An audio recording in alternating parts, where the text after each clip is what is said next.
मैं ड्रिंक नहीं करती हूँ। क्या? कम ऑन यार, यू डोंट ड्रिंक? हेलो दोस्तों, स्वागत है आप सभी का मेरी नई वीडियो पर। आज मैं आपको उल्लू ऐप की वेब सीरीज़ हनीमून स्पेशल के बारे में बताने वाला हूँ। वीडियो स्टार्ट करने से पहले मेरी तमाम दोस्तों से ये रिक्वेस्ट है कि मेरे चैनल RSW को सब्सक्राइब कर लें और बेल आइकन को भी ज़रूर प्रेस कर दें। और अगर वीडियो अच्छी लगे तो यार एक लाइक तो कर ही दिया करो। ये कहानी स्टार्ट होती है ऋषि नाम की एक लड़की से, जो कि बहुत ही ज़्यादा शर्मीली होती है। वो अपने पति रजित के साथ हनीमून के लिए एक होटल में रुके हुए होते हैं। उनका ये ट्रिप तकरीबन 5 दिनों का होता है। रजित अपनी वाइफ ऋषि के साथ फ्लर्ट करने की कोशिश करता है तो वो बहुत ज़्यादा शर्मीली होती है। जैसे ही उसका पति रजित उसके करीब आने लगता है तो वो बुरी तरह से डर जाती है और मुंह घुमा लेती है, तो उसका पति देखता ही रह जाता है। उसका पति बार बार उसको हाथ लगाता है, कभी उसके बाल छेड़ता है तो कभी उसको किस करने की कोशिश करता है, लेकिन वो है कि किसी भी तरह से मान नहीं रही होती है।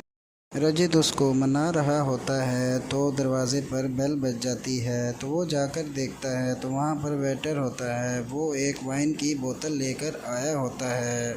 रजित वाइन की बोतल लेकर अंदर आ जाता है और सोफे पर बैठ जाता है और वाइन को गिलासों में डालने लगता है। तो वाइन का एक गिलास लेकर वो ऋषि के पास जाता है और उसकी तरफ कर देता है। तो ऋषि उसको कहती है कि मैं ड्रिंक बिल्कुल भी नहीं करती। तो वो कहता है, ओ कम ऑन, ये शराब नहीं है, ये तो वाइन है, इसके पीने से कुछ भी नहीं होता। लेकिन वो कहती है कि मैं तो वाइन भी नहीं पीती। ये सुनकर रजित बहुत ज़्यादा अपसेट हो जाता है और सोफे पर बैठ जाता है और स्मोक करने के लिए वो कमरे से बाहर चला जाता है।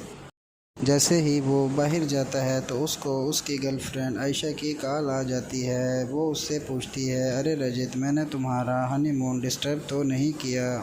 तो वो कहता है, अरे कैसा हनीमून, मेरी बीवी ने सुबह से मुझसे ठीक से बात भी नहीं की है, ना ही वो मुझे हाथ लगाने दे रही है, और तो और वो कह रही है कि मैं ड्रिंक भी नहीं करती। मुझे ऐसा लगता है मैं हनीमून पर नहीं, तीर्थ यात्रा पर आ गया हूँ। तो आयशा कहती है, अरे तुम्हारा हनीमून अच्छा नहीं जा रहा तो इसको अच्छा बनाने के लिए मैं तुम्हारे पास आ जाती हूँ, तुम मुझे एड्रेस सेंड कर दो।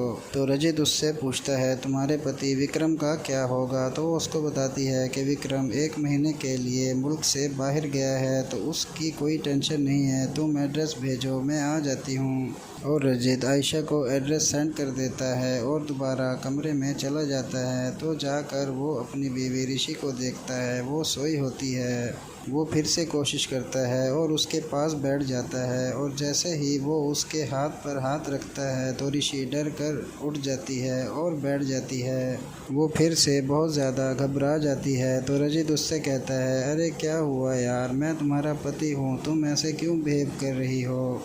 लेकिन ऋषि कोई भी जवाब नहीं देती। तो वो गुस्से में लेट जाता है और सोने की एक्टिंग करता है। उधर ऋषि भी लेट जाती है और दूसरी तरफ मुंह फेर कर सोच रही होती है, और रजित भी परेशानी के आलम में लेटा हुआ होता है कि अब वो क्या करे। इतनी देर में सुबह हो जाती है और रजित की गर्लफ्रेंड आयशा ठग से होटल में पहुंच जाती है, और रजित उसको देखकर फ़ौरन से नीचे जाता है और उससे पूछता है, तुम तो सचमुच आ गई? तो वो कहने लगी कि तुम्ही ने तो कहा था मेरा हनीमून अच्छा नहीं जा रहा। तो वो ये कहकर ऊपर अपने रूम में चली जाती है। रजित भी वापस अपने रूम में आ जाता है। रजित फिर से ऋषि के साथ इंटीमेट होने की कोशिश करता है, तो ऋषि फिर से इनकार करती है और कंबल को अपनी तरफ खींच लेती है और लेट जाती है।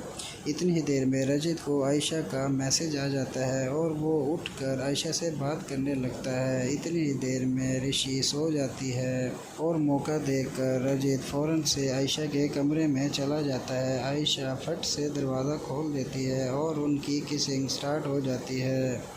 आयशा और रजित का खूब टपाटप होता है और आयशा उसको जी भर के मज़े देती है और वो भी बहुत मज़े कर रहा होता है। इतनी ही देर में ऋषि की आंख खुल जाती है और वो बेड पर देखती है तो रजित वहाँ पर नहीं होता। तो वो उठकर बैठ जाती है, परेशान होती है कि ये कहाँ चला गया। बेचैनी में कभी वो इधर घूम रही होती है तो कभी सोफ़े पर बैठ जाती है। वो फिर से बेड की तरफ जाती है और बेड पर बैठ जाती है। फिर भी उसको सुकून नहीं आ रहा होता तो वो लेट जाती है और सोचने लगती है कि इतनी रात को रजत कहाँ जा सकता है। वो ये सोचते सोचते सुबह हो जाती है और ऋषि कमरे से बाहर निकलती है और बालकनी में चल पड़ती है तो सामने उसको रजत आयशा के हाथ की किस करता हुआ नज़र आता है। तो वो उन दोनों को देख लेती है। ये देखकर रजत भी बहुत ज़्यादा परेशान हो जाता है और यहीं पर ये एपिसोड ख़त्म हो जाती है। अब आगे क्या होगा ये तो दोस्तों अगले ही एपिसोड में पता चलेगा। तुम हनीमून पर आए हो और अपनी पत्नी को छोड़कर इस औरत के साथ हो। शर्म नहीं आता तुम्हें? तब तक के लिए हमारे चैनल को सब्सक्राइब कर लें और प्लीज़ अगर वीडियो अच्छी लगी हो तो एक लाइक ज़रूर कर देना। शुक्रिया, नमस्ते।